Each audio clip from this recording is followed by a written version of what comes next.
हरे कृष्णा सर्वम कृष्ण अर्पणमस्तु प्रभुपाद की जय गुरु महाराज की जय राधा पवन परेशन की जय ഗുരുവായൂർ മഞ്ജരീസിന്റെ മഹാഭാരത കഥയിലേക്ക് എല്ലാവർക്കും സ്വാഗതം. ഹരേ കൃഷ്ണ. എല്ലാവരും വേഗം വരൂ. എൻ്റെ ഫോണിൽ ഇന്ന് ചാർജ് കുറവാണ്, അപ്പോൾ പാട്ട് വെക്കാനുള്ള സാഹചര്യമില്ല. വേഗം വരൂ. ഹരേ കൃഷ്ണ. നമുക്ക് വേഗം മഹാഭാരത കഥ കേട്ടിട്ട് വേഗം പോയിട്ട് സ്വസ്ഥമായിട്ട് കിടന്നുറങ്ങാം. ഓക്കെ. മഹാഭാരത കഥയാണ്. കുറേ നാളായി നമ്മൾ മഹാഭാരതം എടുത്തിട്ട്, ഒത്തിരി നാളായി തോന്നുന്നു അല്ലേ? മഹാഭാരതം എടുത്തിട്ട് എപ്പോഴും ഗീതയാണ് നമ്മൾ എടുക്കാറ്, പക്ഷേ ഒത്തിരി നാളുകൾക്ക് ശേഷമാണ് ഇപ്പോൾ ക്ലാസ് തന്നെ സ്റ്റാർട്ട് ചെയ്യുന്നത്. കുറേ യാത്രയും ഇങ്ങനെ കുറേ കാര്യങ്ങളായതുകൊണ്ടാണ് ക്ലാസ് എടുക്കാൻ പറ്റാതിരുന്നത്. ക്ഷമിക്കുക, മനഃപൂർവ്വമല്ല. എടുക്കണമെന്ന് വിചാരിക്കും. ഇന്ന് കുറച്ച് നേരത്തെ എടുക്കണമെന്ന് വിചാരിച്ചു, പക്ഷേ കുട്ടികളുടെ ക്ലാസ് എല്ലാം കൂടെ വന്നപ്പോഴത്തേക്കും അവർ ഭയങ്കര ഇൻട്രസ്റ്റഡ് ആണ്. കുട്ടികൾ ക്ലാസ്സിൽ കയറാൻ, ഈ മഹാഭാരത കഥ കേൾക്കാനും ഗീത ക്ലാസ്സിൻ്റെ കഥ കേൾക്കാനും ഒക്കെ നമ്മളെക്കാൾ ഇൻട്രസ്റ്റഡ് ആണ് കുട്ടികൾ. അതുകൊണ്ടാണ് കുട്ടികളുടെ ക്ലാസ് ഒന്നും സ്കിപ്പ് ചെയ്യാത്തത്. അപ്പോൾ എല്ലാവരും വേഗം വരാം. എൻ്റെ ഫോൺ ചാർജ് ഇല്ല, അപ്പോൾ അതുകൊണ്ടാണ് പാട്ട് വെക്കാത്തത്. ക്ഷമിക്കണം. എല്ലാവരും വേഗം വരും. നമുക്ക് വേഗം മഹാഭാരത കഥ കുറച്ച് കേട്ടിട്ട് വേഗം പോയിട്ട് കിടന്നുറങ്ങാം. ഓക്കെ. എല്ലാവരും വേഗം വന്നേ. ഇന്ന് പാട്ടില്ലാത്തതുകൊണ്ട് ഒരു ഒരു ഒരു ഒരു ഇൻട്രസ്റ്റ് ഇല്ല അല്ലേ? എവിടെ എല്ലാവരും? വേഗം വരൂ.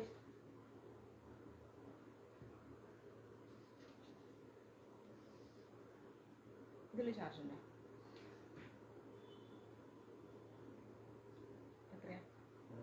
മോൻ്റെ ഫോണിലോ?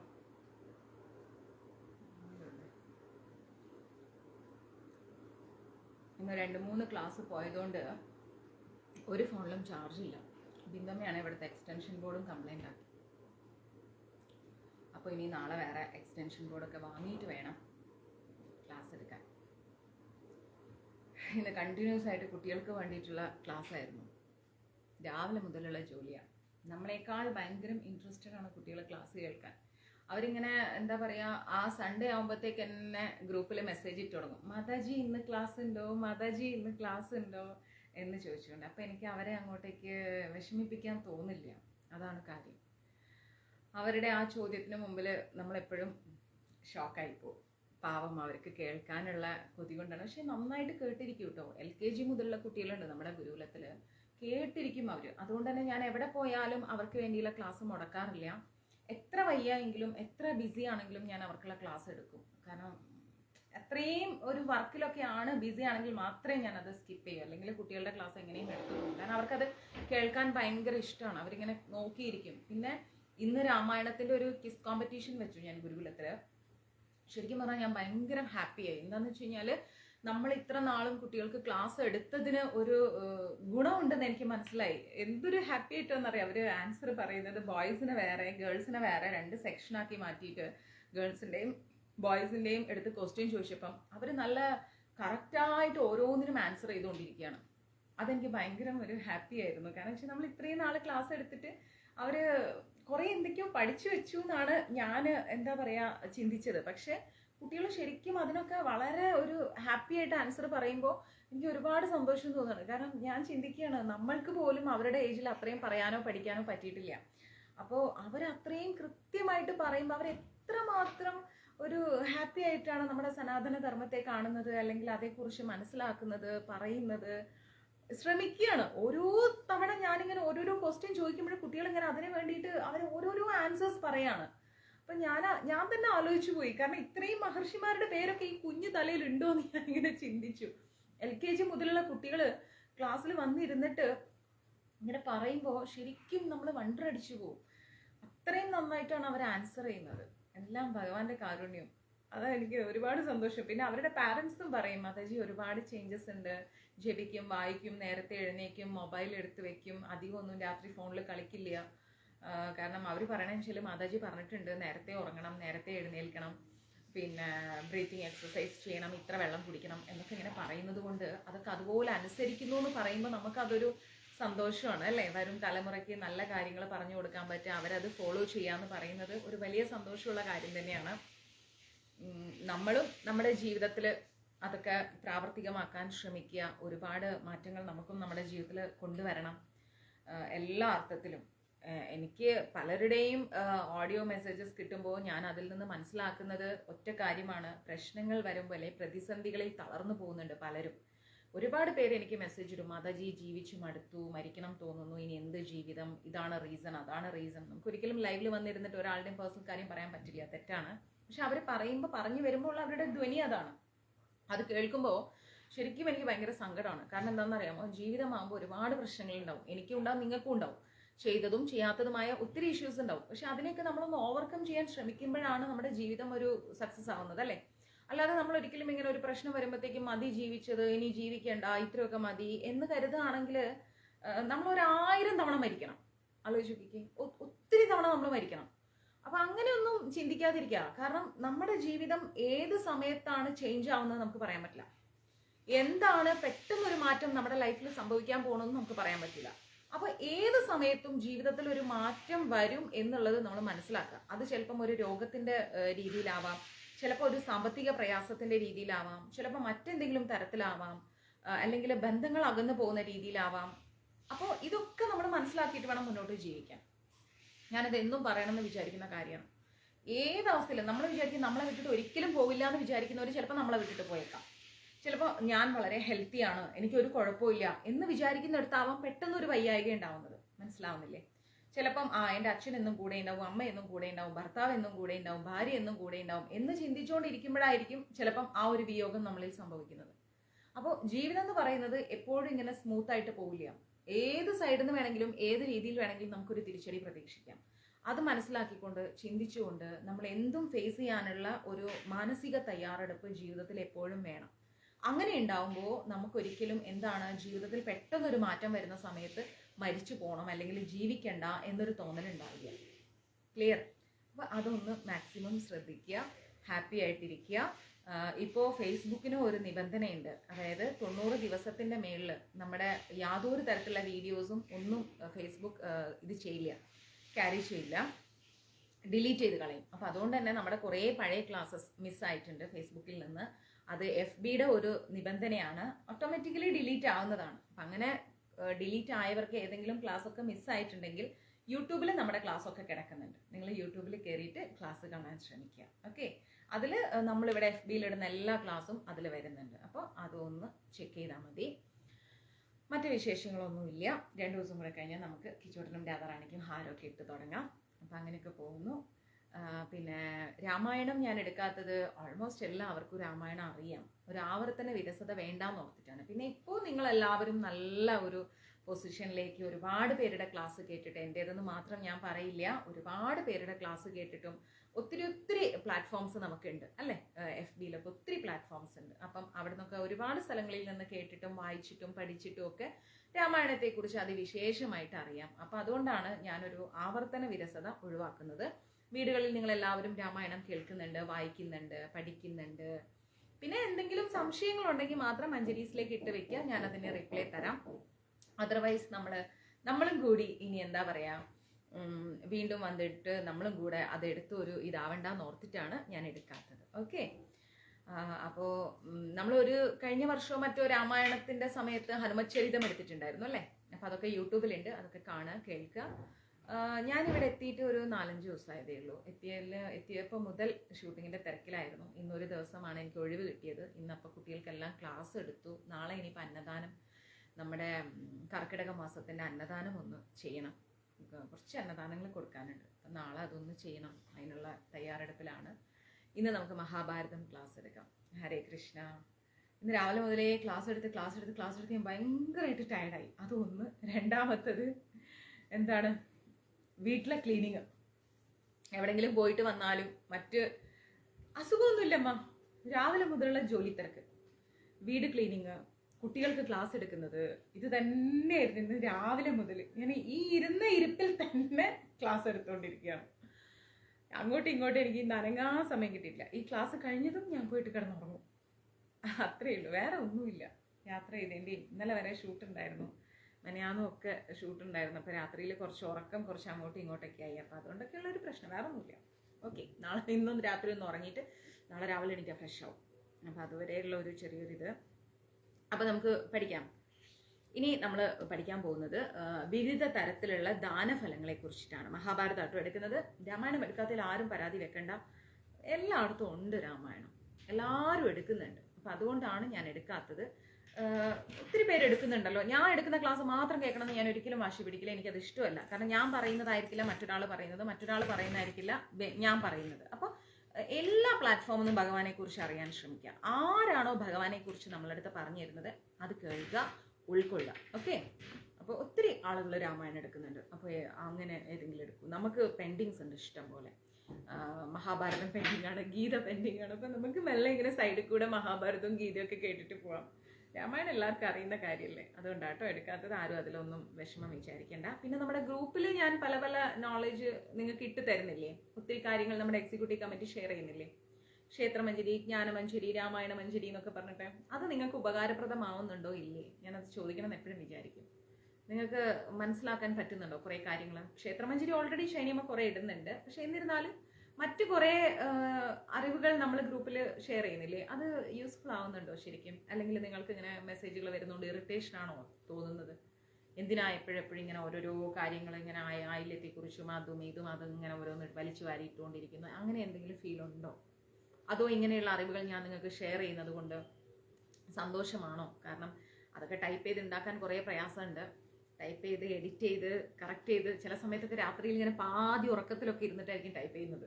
ലൊക്കേഷനിലും അവിടെയും ഇവിടെയും യാത്രയിലൊക്കെ ഇരുന്നിട്ട് ഇങ്ങനെ ടൈപ്പ് ചെയ്യും. എന്നിട്ട് ഞാനത് എക്സിക്യൂട്ടീവിൽ ഇട്ട് കൊടുത്താൽ അവരത് പാവങ്ങൾ വായിച്ച് നോക്കി അത് എന്തെങ്കിലും കറക്ഷൻസ് ഉണ്ടെങ്കിൽ അത് എഡിറ്റ് ചെയ്തിട്ടൊക്കെയാണ് പോസ്റ്റ് ചെയ്യുന്നത്. അപ്പം അതിൻ്റെ പിന്നിൽ അവർ ശരിക്കും നല്ലൊരു എഫേർട്ട് എടുക്കുന്നുണ്ട്. അപ്പം എന്തെങ്കിലും തരത്തിലുള്ള ഇഷ്ടക്കേടുണ്ടോ അങ്ങനെ ഗ്രൂപ്പിൽ നിങ്ങൾക്ക് മെസ്സേജ് ഞാൻ പോസ്റ്റ് ചെയ്യുന്നതിൽ?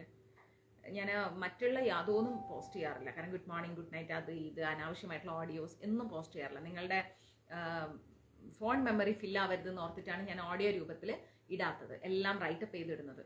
എഴുതി ഉണ്ടാക്കാൻ വലിയ പാടാം, എന്നാലും കുഴപ്പമില്ല.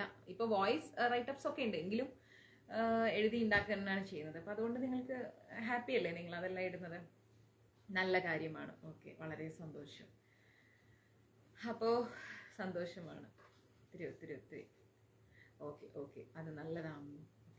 താങ്ക്സ്. ക്ലാസ്സുകൾ മിസ്സായാലും അതെ അതെ അതെ, എനിക്കും നിങ്ങൾക്കും ഒരുപാട് അറിവുകൾ അതിലൂടെ കിട്ടുന്നുണ്ട്. ഞാൻ യാത്രയിലൊക്കെ ഒരുപാട് വായിക്കും. എൻ്റെ പ്രധാന ജോലി യാത്രക്കിടയിലും എവിടെയെങ്കിലുമൊക്കെ ഫ്രീ ആകുമ്പോഴേക്ക് ഇരുന്ന് വായിക്കുക എന്നുള്ളതാണ്. അപ്പോൾ അതിൽ നിന്ന് കിട്ടുന്ന കുറേ സംഭവങ്ങളായിരിക്കും ഇങ്ങനെ ടൈപ്പ് ചെയ്ത് നിങ്ങൾക്ക് ഞാൻ പോസ്റ്റ് ചെയ്യുന്നത്.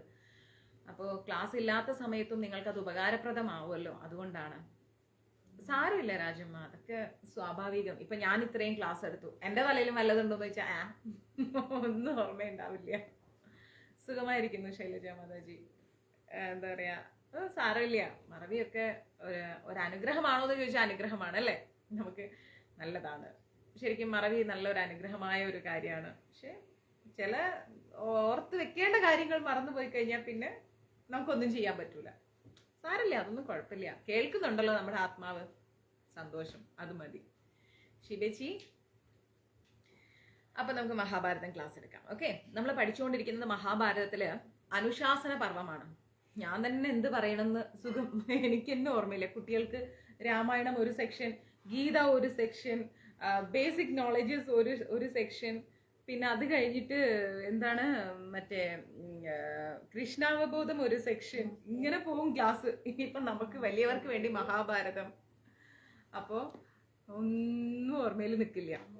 സാരമില്ല, നമുക്ക് ഓർമ്മയിലുള്ളത് വെച്ചിട്ട് എടുക്കാം. ഓക്കെ, ശ്രീ മഹാഭാരതത്തിൽ നമ്മൾ അനുശാസന പർവമാണ് നമ്മൾ പഠിക്കുന്നത്. അതില് യുധിഷ്ഠിരൻ ചോദിക്കുകയാണ് പിന്നെ പിതാമഹനോട്. എന്താ ചോദിക്കുന്നത്? യുദ്ധത്തിൽ ഞാൻ ചെയ്തിട്ടുള്ള പാതകങ്ങളെ ഓർത്ത് എന്റെ മനസ്സ് നടുങ്ങുന്നു. യുദ്ധമാവുമ്പോൾ പല പല പ്രശ്നങ്ങൾ ഉണ്ടാവും അല്ലെ, ഒത്തിരി പ്രശ്നങ്ങൾ യുദ്ധമാവുമ്പോൾ നടക്കും. എന്താണ്, കുറെ പേര് മരിക്കും, കുറെ പേര് വിധവകളാകും, കുറെ കുട്ടികൾക്ക് അച്ഛനമ്മമാരെ നഷ്ടപ്പെടും, അങ്ങനെ പല പല പ്രശ്നങ്ങൾ ഉണ്ടാവും. അപ്പൊ ഇതൊക്കെ മഹാപാതകിയാണ് ഞാനെന്നാണ് യുധിഷ്ഠിരൻ പറയുന്നത്. ഇതൊക്കെ സംഭവിക്കുന്നത് കൊണ്ട് മഹാപാതകിയായി മാറുകയാണ്, വലിയ തെറ്റ് ചെയ്ത ഒരാളായി ഞാൻ മാറുകയാണ്.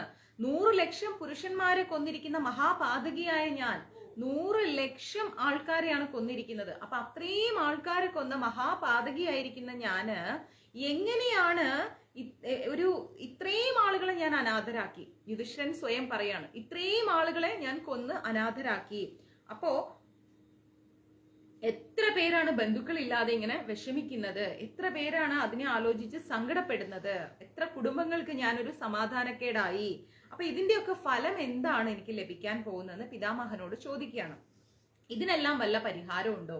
ഇങ്ങനെയൊക്കെ ചെയ്ത് കഴിഞ്ഞാല് അതെ മീഡിയ വിസിബിലിറ്റി ചെയ്തു കഴിഞ്ഞാൽ ഫോൺ മെമ്മറി ഫുൾ ആവില്ല, അത് നോക്കി ചെയ്യൂട്ടോ.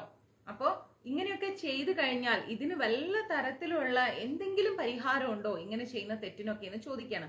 അപ്പൊ ഭീഷ്മ പിതാമഹൻ പറഞ്ഞു കൊടുക്കുകയാണ് യുധിഷ്ഠിരനോട്, യുധിഷ്ഠിര, മരിച്ചാൽ ഉണ്ടാവുന്ന ഗതി എന്താണെന്ന് ഞാൻ പറഞ്ഞു തരാം. അതായത് ഒരാൾ മരിച്ചു കഴിഞ്ഞാൽ എന്താണ് അവസ്ഥ എന്നുള്ളത് ഞാൻ പറഞ്ഞു തരാം, കേൾക്കൂന്ന് പറഞ്ഞു. എല്ലാ പാപങ്ങൾക്കും പരിഹാരമുണ്ട്. അതിന്റെ അർത്ഥം നമ്മൾ പോയിട്ട് പാപം ചെയ്യണം എന്നല്ല പറയുന്നത്. എല്ലാ പാപങ്ങൾക്കും പരിഹാരമുണ്ട്. ഇവിടെ തപസ് ചെയ്ത് കഴിഞ്ഞാൽ, നമ്മളിപ്പോ ഈ ഭൂമിയിൽ ജീവിക്കുമ്പോൾ ഇതുമായി ഡോറടക്കി കൊതുക്, തപസ് ചെയ്ത് കഴിഞ്ഞാല് സ്വർഗം ലഭിക്കും, അതുപോലെ യശസ് ലഭിക്കും, ദീർഘായുസ് ലഭിക്കും, ഭോഗപദാർത്ഥങ്ങള്, ജ്ഞാനം, ആരോഗ്യം, സമ്പത്ത്, ഇതെല്ലാം നമുക്ക് വന്ന് ചേരും. അപ്പൊ നമ്മൾ മരിച്ചു കഴിഞ്ഞാൽ നമ്മൾ വിചാരിക്കും പിന്നെ എങ്ങനെയാണ് ഇതൊക്കെ ലഭിക്കുന്നതെന്ന് വിചാരിക്കും. നമ്മൾ ഒരിക്കലും വിശുദ്ധമായിരിക്കുന്ന ആളുകളായി മാറിയിട്ടില്ല, അല്ലെ? എല്ലാവരുടെ ഭാഗത്തും തെറ്റുകളുണ്ട്. ചിന്ത കൊണ്ടും വാക്കുകൊണ്ടും പ്രവൃത്തി കൊണ്ടും എല്ലാം കൊണ്ടും നമ്മൾ ദിവസം തോറും ഓരോരോ കുഞ്ഞു കുഞ്ഞു തെറ്റുകൾ അറിഞ്ഞും അറിയാതെയും നമ്മൾ ചെയ്തുകൊണ്ടിരിക്കുകയാണ്. ഇതിന്റെ പരിണിത ഫലമായിട്ട് നമുക്ക് എന്താണ് സംഭവിക്കുക? വീണ്ടും നമ്മളൊരു പുനർജന്മം എടുക്കേണ്ടി വരുന്നു. അപ്പൊ ആ പുനർജന്മത്തില് നമ്മൾ ഇപ്പൊ തപസ് ചെയ്താല് അതിന്റെ പുണ്യം നമ്മൾ അനുഭവിക്കുന്നത് അടുത്ത ജന്മത്തിലാണ്. അപ്പൊ അതുകൊണ്ട് നമ്മൾ മനസ്സിലാക്കേണ്ട ഒരു കാര്യം എന്താണെന്നറിയാമോ?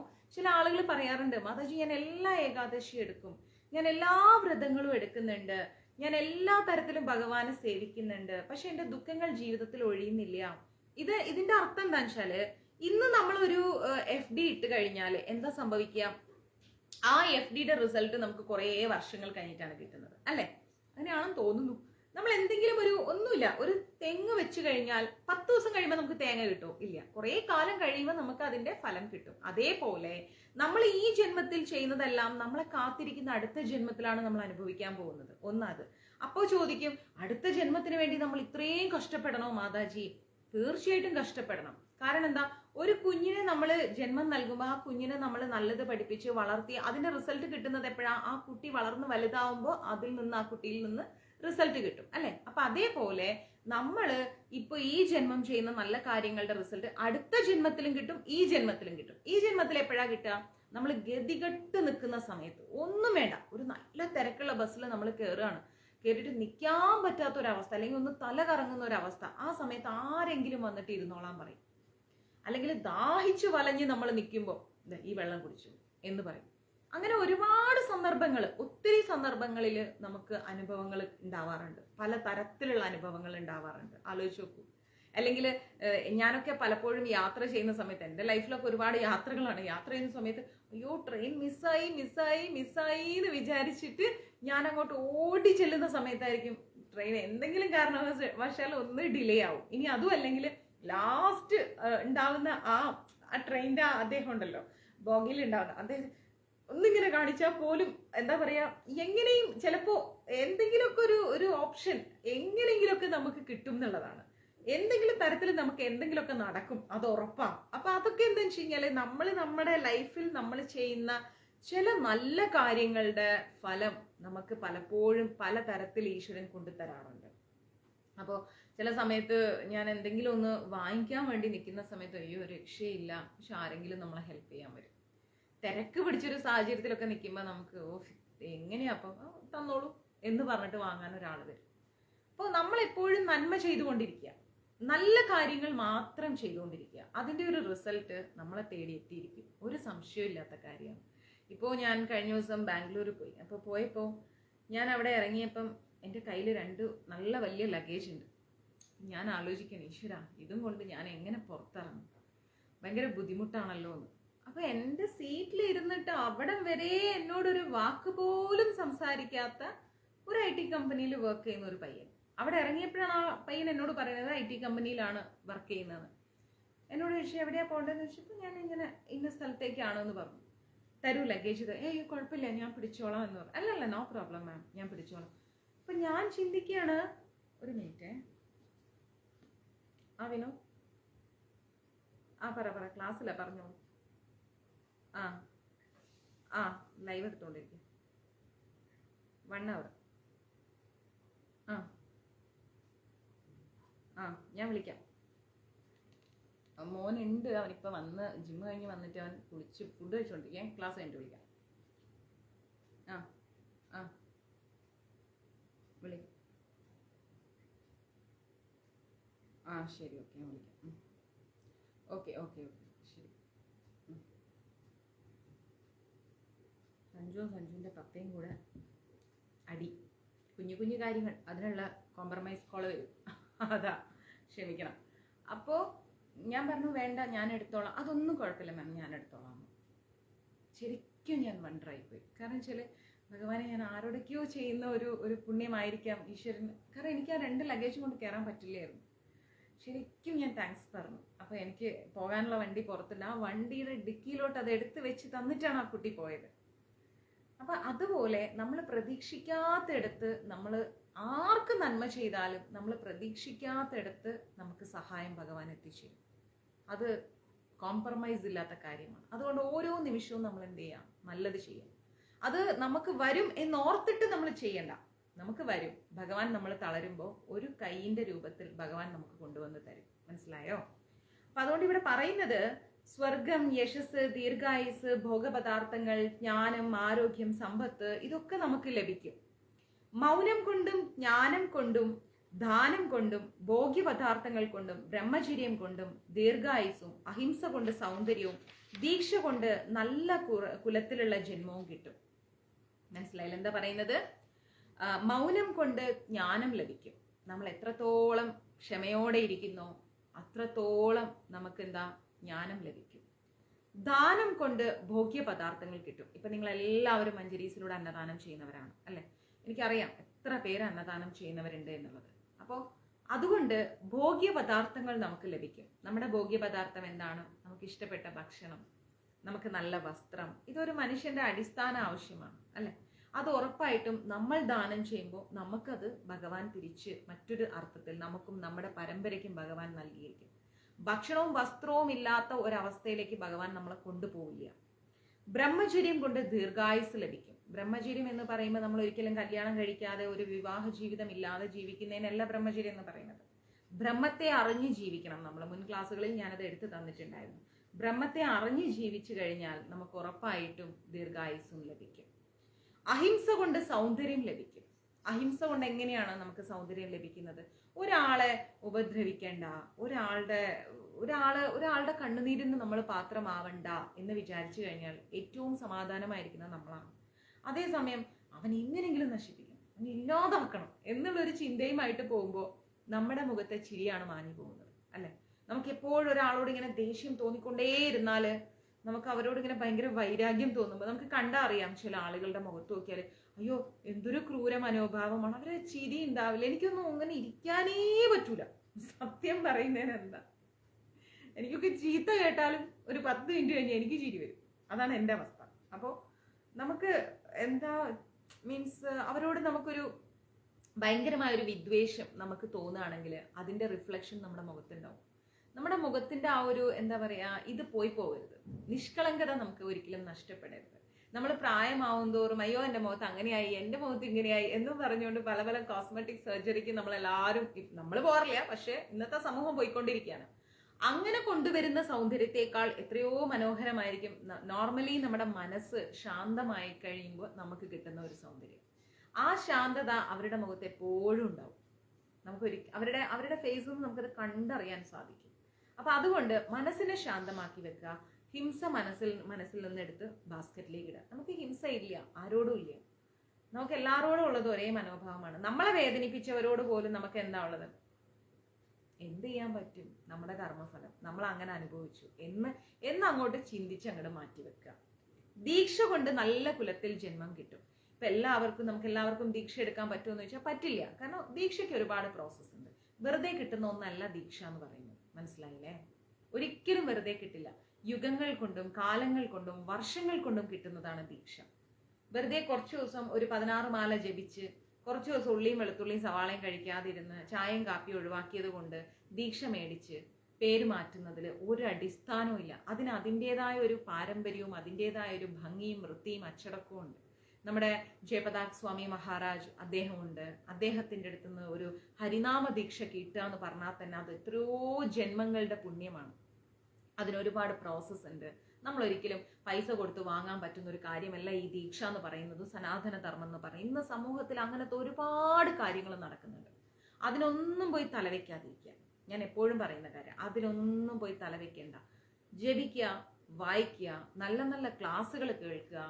നമ്മൾ ഭഗവാന് പറ്റുന്നില്ലെങ്കിൽ മാനസപൂജ ചെയ്യുക, അല്ലെങ്കിൽ പറ്റുന്ന സാഹചര്യങ്ങളിൽ പൂജ ചെയ്യുക, ഏകാദശി പോലുള്ള മഹത് വ്രതങ്ങൾ എടുക്കുക. നമ്മളെ കൊണ്ട് എന്ത് സാധിക്കുമോ നമ്മുടെ പരിമിതികളിൽ നിന്നുകൊണ്ട് ആ കാര്യങ്ങൾ ചെയ്യുക. ആർക്കും ഭാരമാവാതിരിക്കുക, ആരെയും വേദനിപ്പിക്കാതിരിക്കുക. നമുക്ക് ആരോടും പരാതിയില്ല, ആരോടും വിഷമവും ഇല്ല, ഒന്നുമില്ല. ഞാൻ ഇന്ന് FBയിൽ ഒരു ആർട്ടിക്കിൾ വായിച്ചു. ശരിക്കും എനിക്ക് വല്ലാണ്ട് ഫീൽ ചെയ്തൊരു ആർട്ടിക്കിളാണ്. കാരണം എന്താ വെച്ചാൽ ഇന്നത്തെ കാലത്ത് നമുക്ക് ആരെയും വിശ്വസിക്കാൻ പറ്റാത്തൊരു കാലമാണ്. നമ്മുടെ പെൺകുട്ടികൾക്ക്, നമ്മുടെ സിസ്റ്റേഴ്സിന് നമ്മളത് പറഞ്ഞു കൊടുക്കണം. കാരണം എന്താണെന്നറിയോ, അത്രയും ക്രൈംസ് ആണ് ഇന്ന് നടന്നുകൊണ്ടിരിക്കുന്നത്. അത്രയും ക്രൈമാണ് നടന്നുകൊണ്ടിരിക്കുന്നത്. വായിച്ചപ്പോൾ എനിക്ക് ശരിക്കും എൻ്റെ ഉള്ളൊന്ന് പെടഞ്ഞു പോയി. കാരണം എന്താണെന്നറിയോ, ഒരു പെൺകുട്ടി രാത്രി കിടന്നുറങ്ങുമ്പോൾ ഒരു കോള് വരികയാണ്.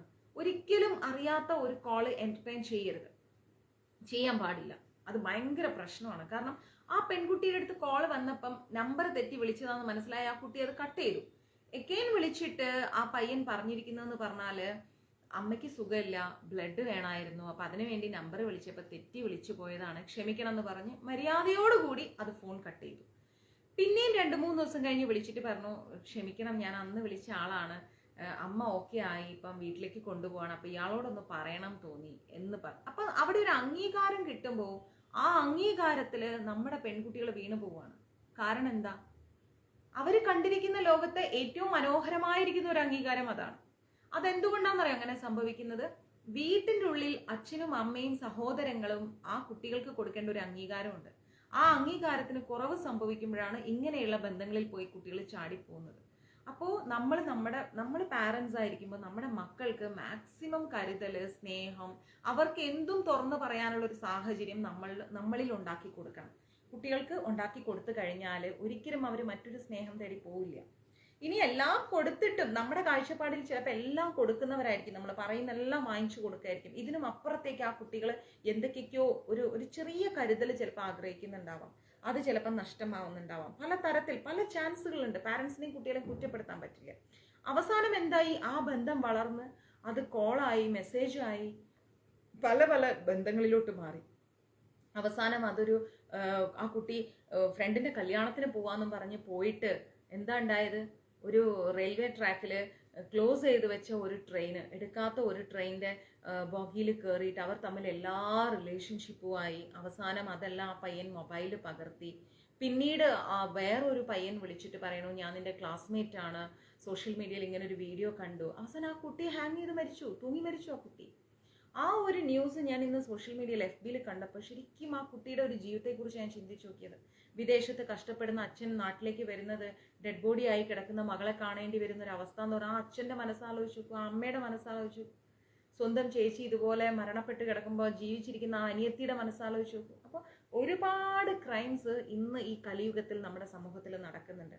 അതുകൊണ്ട് മാക്സിമം ഭഗവാനുമായിട്ട് അടുത്ത് ജീവിക്കുക. ഒരു തരത്തിലുള്ള ഹിംസയും ആരോടും വെക്കാതിരിക്കുക. ഒരു പരിധിയിൽ കൂടുതൽ ഒരു വ്യക്തിബന്ധങ്ങളും സൂക്ഷിക്കേണ്ട. നമുക്ക് ആരെയും വിശ്വസിക്കാൻ പറ്റില്ല. ഞാൻ സീരിയസ് ആയിട്ട് പറയണം.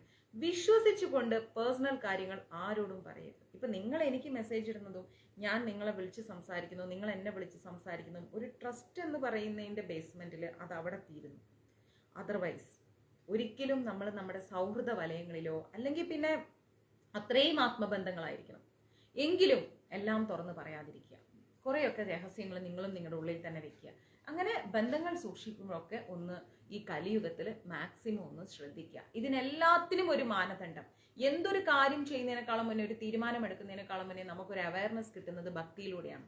യഥാർത്ഥ ഭക്തി ഫോളോ ചെയ്യുന്ന ഒരാൾക്ക് ഉള്ളിൽ നിന്ന് എപ്പോഴും ഒരു പ്രചോദനം ഉണ്ടായിക്കൊണ്ടിരിക്കും. അങ്ങനെ ചെയ്യണ്ട, അങ്ങനെ പോണ്ട, അല്ലെങ്കിൽ അത് പറയണ്ട, അത് ശരിയാവൂല എന്നൊരു ഉൾവിളി എപ്പോഴും ഉണ്ടായിരിക്കും. അതിനു വേണ്ടിയാണ് നമ്മൾ ഭക്തി പ്രാക്ടീസ് ചെയ്യുന്നത്. മനസ്സിലാവുന്നുണ്ടോ? അല്ലാതെ ഭക്തിയിൽ നിന്ന് സാമ്പത്തിക ഉയർച്ചയിലും അല്ലെങ്കിൽ ഭൗതികമായ ഒരു ഉയർച്ചയിലും എത്താനല്ല ഭക്തി പ്രാക്ടീസ് ചെയ്യുന്നത്. ഉള്ളിൽ നിന്നൊരു ഉൾവിളി, നമ്മൾ എന്ത് ചെയ്യുമ്പോഴും നമ്മൾക്ക് ഉള്ളിൽ ഉപദേശിക്കാൻ ഒരാള്, അല്ലെ, നന്നായിട്ട് ഭക്തി പ്രാക്ടീസ് ചെയ്യുന്ന ഒരാളെ സംബന്ധിച്ചിടത്തോളം അവർക്ക് എന്തെങ്കിലും നടക്കാൻ പോകുന്ന കാര്യങ്ങൾ സ്വപ്നത്തിൽ അറിയാൻ പറ്റും. അല്ലെങ്കിൽ മനസ്സിൻ്റെ ഉള്ളിൽ ഇങ്ങനെ തോന്നും, ഇങ്ങനെ വരും, അല്ലെ ഇങ്ങനെ സംഭവിക്കും, അല്ലെ ഇന്ന സ്ഥലത്ത് പോണ്ട. ഇത് ഈശ്വരനും അവരുമായിട്ടുള്ള ആത്മാവുമായിട്ടുള്ള ഒരു വലിയൊരു ബന്ധമാണ്. ആ ബന്ധമാണ് നമ്മൾ എന്ത് ചെയ്യേണ്ടത്? ഡെവലപ്പ് ചെയ്തെടുക്കേണ്ടത്. അപ്പൊ അതിന് വേണ്ടിയിട്ട് മാക്സിമം നമ്മൾ ശ്രമിക്കുക. തിരുമേനി ഞാൻ ക്ലാസ്സിലാണ്, ഒരു അരമണിക്കൂർ കഴിയുമ്പോഴത്തേ വിളിക്കാം, അത്യാവശ്യമായിട്ടൊരു കാര്യം സംസാരിക്കേണ്ടത്. ശരി. അപ്പോൾ അങ്ങനെ ഒരു ബന്ധം നമ്മൾ എന്ത് ചെയ്യാം? ഉണ്ടാക്കിയെടുക്കുക, വളർത്തിയെടുക്കുക. മനസ്സിലാവുന്നുണ്ടോ? അത് ഈശ്വരനുമായിട്ടാണ് വേണ്ടത്. അതിനു വേണ്ടിയാണ് നമ്മുടെയൊക്കെ ഈ ക്ലാസ്സുകൾ പോകുന്നത്. ഓക്കെ, അതിനു വേണ്ടിയാണ് ഭക്തി പ്രാക്ടീസ് ചെയ്യാൻ പറയുന്നതും ജപിക്കാൻ പറയുന്നതും ഒക്കെ. അപ്പോൾ ദീക്ഷ കൊണ്ട് നല്ല കുലത്തിൽ നമുക്ക് ജന്മം കിട്ടും. പറഞ്ഞു വന്നത് ഒരിക്കലും പണം കൊടുത്താലോ അല്ലെങ്കിൽ വ്യക്തിബന്ധങ്ങളുടെ പുറത്തോ ഒന്നും കിട്ടുന്ന ഒരു സിമ്പിൾ ആയിട്ടുള്ള പ്രോസസ് അല്ല ദീക്ഷ എന്ന് പറയുന്നത്. അതുകൊണ്ട് അങ്ങനെയുള്ള ദീക്ഷകളൊന്നും സ്വീകരിക്കാതിരിക്കുക. ദീക്ഷയ്ക്കൊക്കെ ഇസ്കോൺ വളരെയധികം നല്ല റൂൾസ് ആൻഡ് റെഗുലേഷൻസ് വെച്ചിട്ടുണ്ട്. അതിലൂടെ ഫോളോ ചെയ്ത് പോയാൽ മാത്രമേ ദീക്ഷയൊക്കെ നമുക്ക് ലഭിക്കൂ. അല്ലാണ്ടൊന്നും പോയിട്ട് ദീക്ഷയൊന്നും ആരും എവിടുന്നും എടുക്കരുത്. എൻ്റെ ഒരു അഭിപ്രായമാണ്. നിങ്ങൾക്ക് യഥാർത്ഥത്തിൽ ദീക്ഷ ആവശ്യമുണ്ടോ? ഇസ്കോണുമായി ബന്ധപ്പെടൂ. റൂൾസ് ആൻഡ് റെഗുലേഷൻസ് എന്താന്നുള്ളത് മനസ്സിലാക്കിയിട്ട് അതിൻ്റെതായ രീതിയിൽ ദീക്ഷ സ്വീകരിക്കും. ഈശ്വരൻ അതിനൊരു സമയം നിശ്ചയിച്ചിട്ടുണ്ടാവും. അങ്ങനെയൊക്കെയാണ് ദീക്ഷ എടുക്കേണ്ടത്. ഓക്കെ. ഫലമൂലങ്ങൾ മാത്രം ഭക്ഷിച്ചുകൊണ്ട് രാജ്യപ്രാപ്തിയും ഇലകൾ മാത്രം ഭക്ഷിച്ചുകൊണ്ട് തപസ് ചെയ്യുന്നത് കൊണ്ട് സ്വർഗപ്രാപ്തിയും ഉണ്ടാകും. ഓക്കെ. പിന്നെയും പല വിധത്തിലുള്ള തപസ് കൊണ്ട് ലഭിക്കുന്ന ഫലങ്ങളെ വിവരിച്ചു പറഞ്ഞതിന് ശേഷം ദാനങ്ങളെ കുറിച്ചുള്ള ഫലം, ഏറ്റവും വലിയ ഫലം എന്തിൽ നിന്നാണ് കിട്ടുന്നത്? ദാനത്തിൽ നിന്ന്. നമ്മൾ ദാനം ചെയ്യുമ്പോൾ എന്ത് ഫലമാണ് കിട്ടുന്നത് എന്നുള്ളത് ഇവിടെ പറഞ്ഞു കൊടുക്കുകയാണ് പിതാമഹൻ. സ്വർണം കെട്ടിച്ച കൊമ്പുകളോട് കൂടിയുള്ള 1000 പശുക്കളെ ദാനം ചെയ്താൽ, ഈ പശുക്കൾ ഉണ്ടല്ലോ, അത് സ്വർണം കൊണ്ട് കെട്ടിച്ച കൊമ്പ്, അതായത് അതിന്റെ കൊമ്പിന് സ്വർണം കെട്ടിച്ചിട്ടാണ് നമ്മൾ അതിനെ ദാനം ചെയ്യുന്നതെങ്കിൽ സ്വർഗപ്രാപ്തി ഉണ്ടാകും. നമുക്ക് ഇന്ന് 1 ഗ്രാം സ്വർണം പോലും വാങ്ങാൻ പറ്റൂല. ഓക്കെ. പശുവിന്റെ കൊമ്പും കുളമ്പും സ്വർണം കൊണ്ട് കെട്ടിച്ചിട്ട് അതിന്റെ കാലുണ്ടല്ലോ, അതിനെയാണ് ഈ കുളമ്പെന്ന് പറയുന്നത്. എല്ലാവർക്കും അറിയാൻ മതിയാവും, എങ്കിലും നമുക്ക് ചിലപ്പോൾ നമ്മുടെ ഗ്രൂപ്പിൽ വിദേശത്തൊക്കെയുള്ള ആരെങ്കിലും ഒക്കെ ഉണ്ടാവും, അറിയാത്തവരുണ്ടാവാം, സ്വാഭാവികം. പശുവിന്റെ ഈ ആടുമാടുകളുടെ ഒക്കെ കാലിൽ ഇങ്ങനെ കുളമ്പ്, അതിനെയാണ് കുളമ്പെന്ന് പറയുന്നത്. അവരെ കാലിലൊക്കെ ഇങ്ങനെ ഇരിക്കുമല്ലോ. അപ്പൊ അതിന് സ്വർണം കെട്ടിച്ചുകൊണ്ടുള്ള പശുക്കുട്ടിയോടും കറക്കാനുള്ള സ്വർണ്ണ പാത്രം, ഇങ്ങനെ പാല് കറക്കാനുള്ള പാത്രം സ്വർണം കൊണ്ടൊക്കെ ഉള്ളത് ദാനം ചെയ്താല് ആ പശുവിന് എത്ര രോമമുണ്ടോ അത്രയും കാലം സ്വർഗത്തിൽ ജീവിക്കുന്നതാണ് പറയുന്നത്. മാക്സിമം ഷെയർ ചെയ്യൂ കേട്ടോ. ഞാൻ ഇന്ന് നല്ല ടയർഡായിട്ട് വന്നിരുന്ന് ക്ലാസ് എടുത്തതാണ്. ഷെയർ ചെയ്യണേ. അപ്പോൾ അത്രയും സ്വർഗാനുഭൂതി, അത്രയും കാലം നമ്മൾ സ്വർഗത്തിൽ ജീവിക്കുന്നു പറയുന്നു. താൻ ചെയ്ത പാപത്തിന്റെ ഫലമായിട്ട് നരകത്തിൽ വീഴാൻ പോകുന്ന ജീവനെ, നമ്മളിപ്പോ ഒരു പാപം ചെയ്തിട്ട് അത് എന്താ പറയുന്നത് നടക്കും. നമ്മളൊരു പാപം ചെയ്തിട്ട് ആ പാപം ചെയ്തതിന്റെ ഫലമായിട്ട് നരകത്തിലേക്ക് വീഴാൻ പോകുന്ന ഒരു ജീവനെ പശുദാനം രക്ഷിക്കുന്ന പറയുന്നത്. പശുദാനം ചെയ്തു കഴിഞ്ഞാൽ ഉറപ്പായിട്ടും രക്ഷിക്കും. നമ്മൾ ആ നരകത്തിലേക്ക് പോകാതെ നമുക്ക് രക്ഷപ്പെടാൻ പറ്റും. ഭൂമി, കന്യക, അന്നം എന്നിവയെ വിധിപ്രകാരം ദാനം ചെയ്യുന്നവന് ഇന്ദ്രലോകം ലഭിക്കുന്ന പറയുന്നത്. നമ്മളിപ്പോ നമ്മുടെ മഞ്ജരീസിലൂടെ വസ്ത്രദാനം, എന്താ പറയാ, അന്നദാനമൊക്കെയാണ് കൊടുക്കുന്നത്. അപ്പോൾ എന്താ സുധി, നമുക്ക് എന്താ ലഭിക്കുന്നത്? ഇന്ദ്രലോകം ലഭിക്കുന്ന പറയുന്നത്. സ്വർണം ദാനം ചെയ്തതുകൊണ്ട് സ്വർഗലോകം ലഭിക്കും. നമുക്കിപ്പം നിവർത്തിയില്ല, ഉണ്ടെങ്കിൽ വേഗം കൊണ്ടേ മുത്തൂറ്റിൽ വെക്കും. അപ്പോൾ അതാണ് എല്ലാവരുടെയും അവസ്ഥ. ആരെയും കുറ്റം പറയാൻ പറ്റില്ല. കിട്ടുന്ന ശമ്പളം ആർക്കും മതിയാവാത്ത അവസ്ഥയാണ്. അപ്പൊ അതുകൊണ്ട് ദിവസം മുന്നോട്ട് കൊണ്ടുപോകാൻ നമുക്ക് അതൊക്കെ തന്നെ നിവർത്തിയുള്ളൂ. അപ്പൊ സ്വർണ്ണം ഒന്നും ദാനം ചെയ്യാൻ നമുക്ക് പറ്റൂല. നമുക്ക് പറ്റുന്ന എന്താ? കുറച്ച് ഭക്ഷണം കൊടുക്കാം, വസ്ത്രം കൊടുക്കാം, ആർക്കെയും മരുന്ന് മേടിച്ചു കൊടുക്കാം. ഇതൊക്കെ നമുക്ക് പറ്റത്തുള്ളൂ. കുട ദാനം ചെയ്യുന്നത് കൊണ്ട് ശ്രേഷ്ഠമായ വീടും, ആർക്കെങ്കിലും കുട വാങ്ങിച്ചു കൊടുത്തു കഴിഞ്ഞാൽ മഴ കൊള്ളാതെ വെയിൽ കൊള്ളാതെ ഒരു കുടയാണ് ദാനം ചെയ്യുന്നതെങ്കിൽ നല്ല ഒരു വീടും, മെതിയടി ദാനം ചെയ്യുന്നതുകൊണ്ട്, ചെരുപ്പാണ് നമ്മൾ ദാനം ചെയ്യുന്നതെങ്കിൽ വാഹനലബ്ധി, നമുക്ക് വാഹനം ലഭിക്കുകയും, വസ്ത്രദാനം കൊണ്ട് സൗന്ദര്യം ഉണ്ടാവുന്നു. സൗന്ദര്യം ഉണ്ടാവുന്ന കരുതിയിട്ടല്ല നമ്മൾ ആരും വസ്ത്രം കൊടുത്തത്, അല്ലെ? മഞ്ജരീസിലൂടെ ഒരുപാട് വസ്ത്രം ദാനം ചെയ്തിട്ടുണ്ട്. ഇനിയും ഉണ്ട് ഇവിടെ 2-3 വസ്ത്രം. ഇത് നമുക്ക് സൗന്ദര്യം ഉണ്ടാവുന്ന കരുതിയിട്ടാണോ ചെയ്തത്? ഒരിക്കലും അല്ല. നമ്മൾ അവർക്ക് വസ്ത്രമില്ല, അതുകൊണ്ട് കൊടുത്തു, അത്രയേ ഉള്ളൂ. സാധുള്ള ഭക്ഷ്യങ്ങളും അന്നപാനീയങ്ങളും ദാനം ചെയ്യുന്നത് കൊണ്ട് നല്ല എന്താ പറയാ, നല്ല ടേസ്റ്റുള്ള ഭക്ഷണവും അതുപോലെ അന്നപാനീയങ്ങൾ, നമ്മൾ വെള്ളമൊക്കെ ദാനം ചെയ്യുന്നത് കൊണ്ട് ആരോഗ്യവാനായി തീരും അല്ലെ. നമ്മൾ അങ്ങനെ ഫുഡൊക്കെയാണ്, വെള്ളമൊക്കെയാണ് നമ്മൾ ദാനം ചെയ്യുന്നതെങ്കിൽ നല്ല ഹെൽത്ത്, ആരോഗ്യ സമ്പത്ത് നമുക്കുണ്ടാവും. ഇങ്ങനെ തപസ്സും ദാനവും ദോഷങ്ങൾക്ക് പരിഹാരമാണ്. നമ്മുടെ തപസ്സും നമ്മുടെ ദാനവും ഒക്കെ നമുക്ക് ദോഷങ്ങൾക്ക് ഒരു പരിഹാരമാണ്. പിതാമഹന്റെ വാക്കുകളൊക്കെ കേട്ടപ്പോൾ ധർമ്മപുത്രനും കൂടെയുള്ള സഹോദരങ്ങൾക്കും വളരെ സന്തോഷമായി. അവര് അതുപോലെ ചെയ്ത തെറ്റുകൾക്കെല്ലാം എന്താണ് പരിഹാരം എന്നുള്ളത് പിതാമഹനിൽ നിന്ന് മനസ്സിലാക്കി. പിന്നീട് യുധിഷ്ഠിരന്റെ ചോദ്യം എന്താണെന്ന് ഓർത്തു കഴിഞ്ഞാൽ, ഉദ്യാനങ്ങൾ നിർമ്മിച്ചിട്ട്, അതായത് പൂന്തോട്ടങ്ങളെല്ലാം നിർമ്മിച്ചിട്ട് തടാകങ്ങളൊക്കെ നിർമ്മിച്ച് ചെയ്യുന്നവർക്ക് ഫലം എന്തായിരിക്കും? പൂന്തോട്ടങ്ങളും തടാകങ്ങളൊക്കെ നിർമ്മിച്ചു കഴിഞ്ഞാൽ അവർക്ക് എന്തായിരിക്കും ലഭിക്കാൻ പോകുന്നത്? അതിനുള്ള മറുപടിയായിട്ട് ഭീഷ്മ പിതാമഹൻ പറഞ്ഞു, തടാകങ്ങൾ നിർമ്മിക്കുന്നത് വലിയൊരു പുണ്യമാണ് അല്ലെ. നല്ല നദിയും അങ്ങനെയുള്ള ചില വീടിന്റെ മുറ്റത്തൊക്കെ കാണാറില്ലേ, കുളം വൃത്തിയാക്കുക, അമ്പലക്കുളം വൃത്തിയാക്കുക, അതൊക്കെ വലിയ വലിയ കാര്യമാണ്. പല ആൾക്കാരും ചോദിക്കും, ഇതിപ്പോ വൃത്തിയാക്കിയിട്ട് എന്താ കിട്ടാൻ പോണത്, അങ്ങനെയൊക്കെ ചോദിക്കുന്നവരുണ്ടാവും. പക്ഷെ ഒരിക്കലും അങ്ങനെ ചോദിക്കാൻ പാടില്ല, തെറ്റാണ്. നമ്മുടെ സനാതന ധർമ്മത്തെ നമ്മൾ എപ്പോഴും മുറുകെ പിടിക്കണം. അപ്പോൾ നമ്മൾ ക്ഷേത്ര സംബന്ധമായിട്ടുള്ള ഉയർച്ചകൾക്ക് നമ്മളെ കൊണ്ട് എന്ത് സാധിക്കുമോ അത് നമ്മൾ ചെയ്തു കൊടുക്കണം. അതിൽ നിന്ന് ഒരിക്കലും നമുക്ക് സാധിക്കും എന്ന് തോന്നിക്കഴിഞ്ഞാൽ നമ്മൾ ചെയ്യാം. ആരും കമ്പൽ ചെയ്ത് ചെയ്യാൻ പറയുന്നില്ല. നമ്മളെ കൊണ്ട് എന്ത് സാധിക്കുമോ അത് ചെയ്യാം. നമ്മുടെ ക്ഷേത്രങ്ങളുടെ അടുത്തുള്ള കുളങ്ങൾ വൃത്തിയാക്കുക, ക്ഷേത്ര പരിസരങ്ങൾ വൃത്തിയാക്കുക, ഇങ്ങനെയുള്ള കാര്യങ്ങളൊക്കെ ചെയ്യണം. അപ്പൊ പറയാണ്, തടാകങ്ങളൊക്കെ നിർമ്മിക്കുകയും വൃത്തിയാക്കുകയും ചെയ്യുന്നത് ഒരു പുണ്യകർമ്മം തന്നെയാണ്. ഉദ്യാനങ്ങൾ, അതായത് പൂന്തോട്ടങ്ങളും തടാകങ്ങളൊക്കെ ഉണ്ടാക്കി കഴിഞ്ഞാൽ 3 ലോകങ്ങളിലും അവർ പൂജിക്കപ്പെടുന്ന പറയുന്നത്. അങ്ങനെ ആരാണോ പൂന്തോട്ടങ്ങൾ നിർമ്മിക്കുന്നത്, കാരണം പൂന്തോട്ടം എന്ന് പറയുമ്പോൾ നിസ്സാരമായി കാണരുത്. എത്ര ചെടികളാണ് അവിടെ, അതൊക്കെ ജീവനുള്ളതാണ് അല്ലെ. അതിൽ വന്നിരുന്ന് ഭക്ഷണം കഴിക്കുന്ന എത്ര ശലഭങ്ങളുണ്ട്, എത്രമാത്രം കുഞ്ഞു കുഞ്ഞു ജീവികളുണ്ട്. അത് നമ്മുടെ പ്രകൃതിക്ക് തന്നെ എത്ര നല്ല ചെടികളിൽ നിന്നല്ലേ ഓക്സിജൻ ഒക്കെ വരുന്നത്. അപ്പൊ അങ്ങനെ എന്തൊരു വലിയ കാര്യമാണെന്നറിയോ നമ്മൾ ചെടികളൊക്കെ സംരക്ഷിക്കുക എന്ന് പറയുന്നത്, തടാകങ്ങൾ നിർമ്മിക്കുക എന്ന് പറയുമ്പോൾ എത്ര ജലജീവികൾ, കണ്ണിൽ കാണുന്നതും കാണാത്തതുമായ എത്രയോ ജലജീവികൾ അതിൽ ജീവിച്ചു പോകുന്നു. നമ്മളും ആ ഒരു ജന്മമൊക്കെ എടുത്തിട്ടാ വന്നിരിക്കുന്നത് അല്ലെ. അപ്പൊ അങ്ങനെ നമ്മളെ കൊണ്ടാവുന്നത് നമ്മൾ ചെയ്യാം, നമുക്ക് ചുറ്റും ചെയ്യാം. അതിന് ഒട്ടും മടി കാണിക്കേണ്ട. ആരെന്ത് പറയുന്നൊന്നും നമ്മൾ നോക്കണ്ട. നമ്മൾക്ക് ചെയ്യാൻ എന്ത് നല്ലത് ചെയ്യാൻ സാധിക്കുമോ നമ്മൾ അത് ചെയ്യാം. അതിന് നിങ്ങൾക്ക് ആരും ഒരു തടസ്സമല്ല, ഒരിക്കലും ഒരു തടസ്സമല്ല. നമ്മളുടെ ഉള്ളിൽ ശരിയെന്ന് തോന്നുന്ന ഏത് നല്ല കാര്യങ്ങളും ഒരാളെ നോക്കി നിൽക്കണ്ട, പോവുക ചെയ്യാം. അതിൽ നിന്ന് നമ്മൾ ഒരു റിസൾട്ടും പ്രതീക്ഷിക്കേണ്ട. നമുക്ക് ഈ 3 ലോകത്തിൽ നമ്മൾ പൂജിക്കപ്പെടും അല്ലെ, നമ്മൾ ഇങ്ങനെ ഒന്നും ചിന്തിക്കേണ്ട. നമ്മൾ നമ്മളായിട്ടിരിക്കാം. നമുക്ക് ഒന്നും കിട്ടുന്ന കരുതിയല്ല ചെയ്യുന്നത്. നമ്മളെ കൊണ്ട് ഒരു കുഞ്ഞു കാര്യമെങ്കിലും ചെയ്യാൻ പറ്റുമെങ്കിൽ അതിലൊരു ആത്മസംതൃപ്തി കണ്ടെത്തുക. അത്രേ ആലോചിച്ചിട്ട് നമ്മൾ അത് ചെയ്യാം. തടാകങ്ങൾ നാടിനെ ശ്രീ വർദ്ധിപ്പിക്കും. ആലോചിച്ച് നോക്കൂ, നല്ല കുട്ടി കുളങ്ങളൊക്കെ നമ്മുടെ വീടിന്റെ അരികിലും. അപകടങ്ങൾ ഉണ്ടോ എന്ന് ചോദിച്ചാൽ ഉണ്ട്. കുഞ്ഞു മക്കളും കുറച്ച് പ്രായമായവരൊക്കെ നടന്നു പോകുമ്പോഴൊക്കെ പ്രയാസമാണ്. പക്ഷെ അതിനൊക്കെ ഉതകുന്ന രീതിയിൽ സംരക്ഷിച്ചു കൊണ്ടുവേണം നമ്മൾ അതൊക്കെ നിർമ്മിക്കാൻ വേണ്ടിയിട്ട്. ഓക്കെ, അപ്പോ എന്താ ചെയ്യാ, നമ്മള് ആ നാടിന് ഐശ്വര്യം വർദ്ധിക്കുന്ന പറയുന്നത് നമ്മൾ ഇതൊക്കെ ചെയ്യുന്ന സമയത്ത്. മാത്രമല്ല, ആ നിർമ്മിച്ച തടാകത്തിൽ വർഷക്കാലത്ത് ധാരാളം വെള്ളം നിൽക്കുമ്പോൾ അവന് അഗ്നിഹോത്രം ചെയ്ത ഫലം ലഭിക്കുന്ന പറയുന്നത്. നമ്മൾ ഉണ്ടാക്കിയ ആ വെള്ളം, ആ തടാകത്തിൽ ധാരാളം വെള്ളം നിൽക്കുമ്പോൾ ഒരുപാട് ജലജീവികൾ അതിൽ വളരും.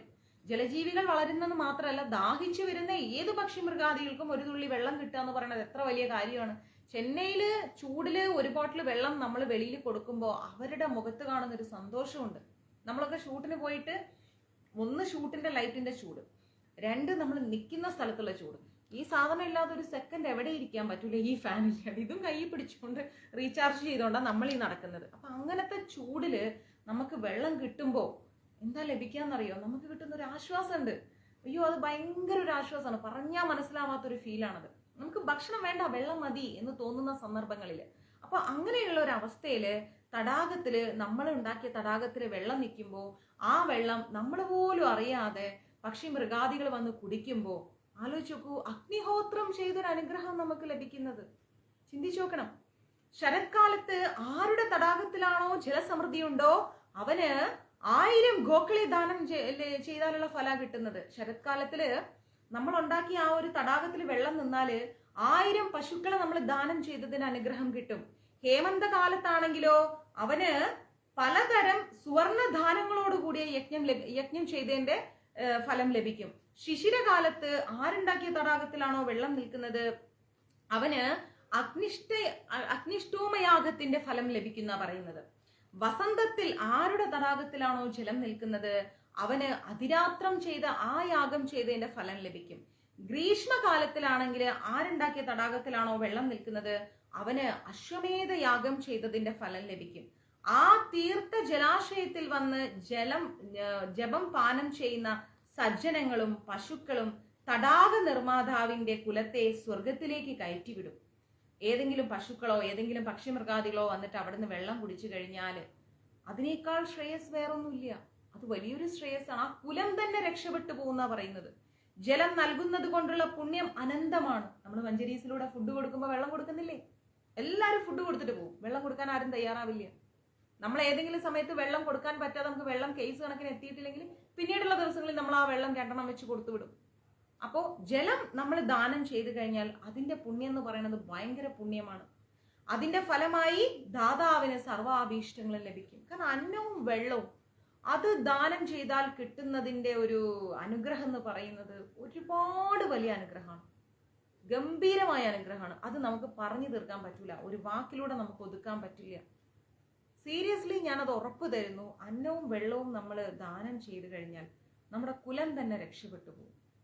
അത്രയും ശ്രേയസ്സാണ് ലഭിക്കുന്നത്. അതുപോലെ തന്നെ പുണ്യമായിരിക്കുന്ന കാര്യമാണ് തോട്ടങ്ങളിൽ വൃക്ഷങ്ങൾ വെച്ച് പിടിപ്പിക്കുന്നത്.